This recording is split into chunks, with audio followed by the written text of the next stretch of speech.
Halo teman-teman semua, perkenalkan nama saya Juta Desiree Manamleni, mahasiswa semester 6, program studi psikologi, Fakultas Kesehatan Masyarakat, Universitas Nusa Cenera Kupang. Nah, pada kesempatan kali ini saya akan menjelaskan materi psikologi abnormal dan psikopatologi tentang disruptive mood dysregulation dan juga major depressive disorder. Baik, kita langsung saja pada yang pertama, definisi dari disruptive mood dysregulation. Jadi disruptive mood dysregulation disorder ini terjadi pada anak-anak dan remaja dengan kisaran umur 6-18 tahun. Nah, gejala yang ditunjukkan itu ada 7. Yang pertama itu kemarahan secara lisan atau mengamuk disertai dengan secara fisik terhadap orang lain atau barang. Yang kedua itu parahnya tingkat kemarahan tidak konsisten. Yang ketiga, kemarahan terjadi rata-rata 3 kali atau lebih dalam seminggu. Yang keempat, kemarahan yang terus-menerus atau hampir sepanjang hari dan dapat dilihat oleh orang. Yang kelima itu gejala 1 dan 4 telah muncul selama 12 bulan atau lebih. Yang keenam itu diagnosa hanya berlaku pada anak berusia 6-18 tahun.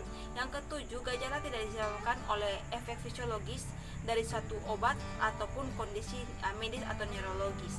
Lalu yang kedua itu definisi dari major depressive disorder. Jadi major depressive disorder ini dia merupakan sekumpulan gangguan yang ditandai dengan perasaan tertekan atau hilangnya ketertarikan atau perasaan senang dalam kebanyakan aktivitasnya.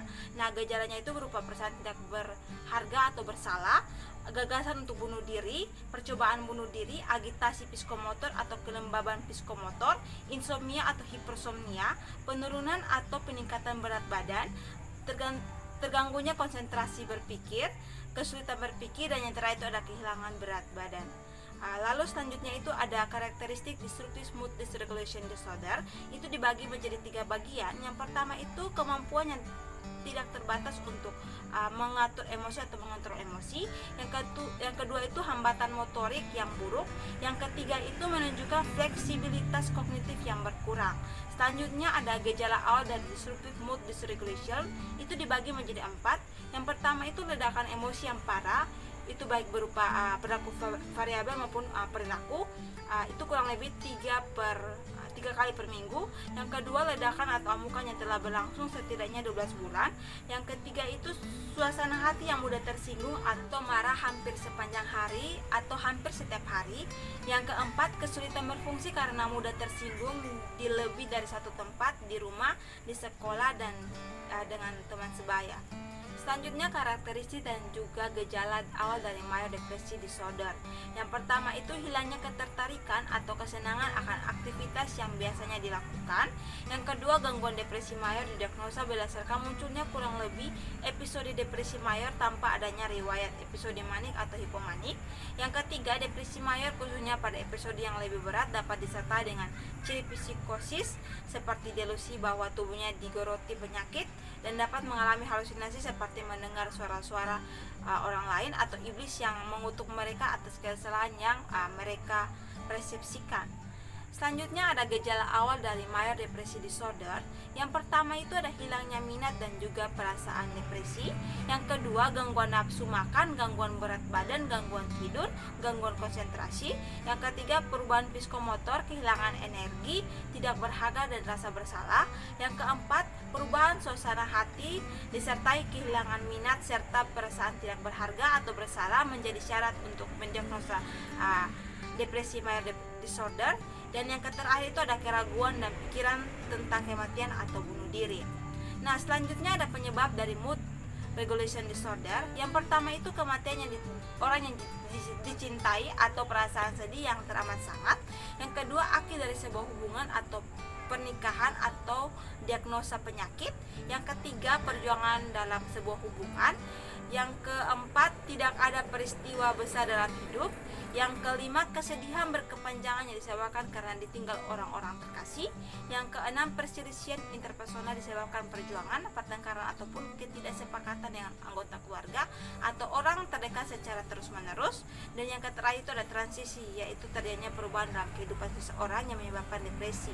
Misalnya menikah, bercerai, turunnya jabatan, mengalami sakit atau kecelakaan dan sebagainya. Selanjutnya ada penyebab dari major depressive disorder. Yang pertama itu Stres kehidupan faktor utama dalam ketentaman terhadap depresi. Yang kedua, status perkawinan, itu orang-orang yang berpisah, bercerai memiliki tingkat depresi yang lebih tinggi dibandingkan orang yang menikah.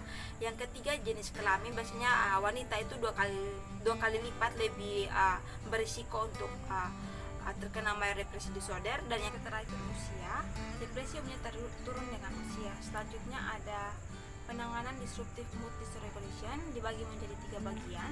Yang pertama itu family system therapy.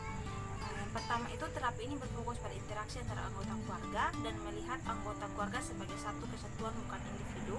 Yang kedua, interaksi yang dimaksud termasuk komunikasi dan cara anggota keluarga memecahkan masalah bersama. Yang ketiga, tujuan itu untuk memperbaiki interaksi antara anggota keluarga dan memperbaiki keadaan psikologi dari setiap anggota keluarga. Lalu yang kedua itu interpersonal terapi.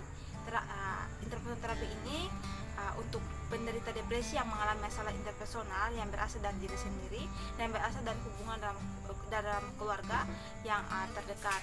Lalu yang ketiga itu penanganan lainnya seperti strategi intervensi atau pengobatan, intervensi farmakologi. Akhir ada penanganan dari major depresi disorder, itu dibagi menjadi 2. Yang pertama farmakologi, itu tentang obatan yang diberikan.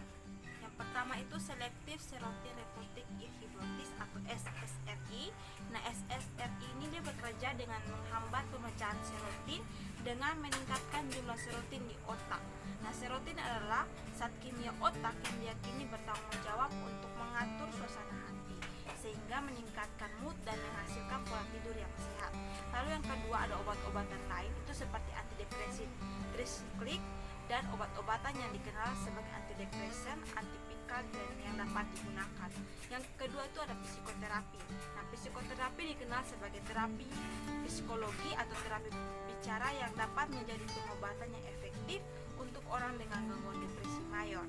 Terapi lainnya itu seperti terapi perilaku kognitif atau terapi interpersonal, terapi kelompok yang memungkinkan untuk berbagi perasaan dan juga pengalaman dengan orang-orang yang dapat mengerti kondisi yang terakhir. Nah, sekian apa yang dapat saya bagikan. Semoga apa yang dapat saya bagikan dapat bermanfaat untuk semua. Terima kasih. Mohon maaf apabila ada kesalahan pengucapan ya.